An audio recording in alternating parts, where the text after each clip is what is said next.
السلام عليكم ورحمة الله وبركاته. أهلا بيكم في قناة فضولك مش هيخلص.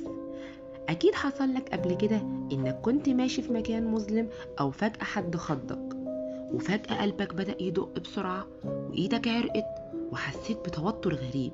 طب ليه؟ إيه اللي بيحصل في الجسم؟ وليه القلب أول حاجة بتتأثر؟ خليني أقولك السر. أول ما بنحس بالخطر أو نواجه موقف مخيف حتى لو كان بسيط، المخ بيبعت إشارات سريعة جدا لغدة صغيرة اسمها الأميجدالا أو اللوزة الدماغية، وهي جزء صغير في الدماغ لكن له دور كبير في التحكم في استجابات الخوف والمشاعر العاطفية.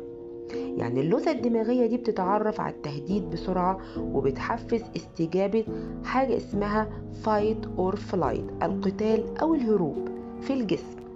وده بيخلي الجهاز العصبي يفرز هرمونات زي الأدرينالين اللي بتسرع ضربات القلب وبتخلي الجسم جاهز يواجه الخطر أو يهرب منه.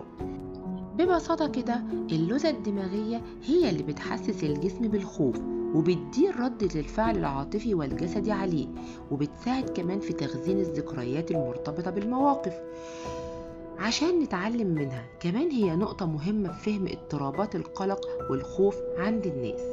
نتيجة بقى للخوف اللي بيتعرض ليه الإنسان، القلب بيضرب أسرع عشان يضخ دم أكتر للعضلات، والتنفس بيزيد عشان يدخل أكسجين أسرع، والعرق اللي بيطلع ده عشان يبرد الجسم، والدم بيتوجه لأماكن مهمة زي العضلات.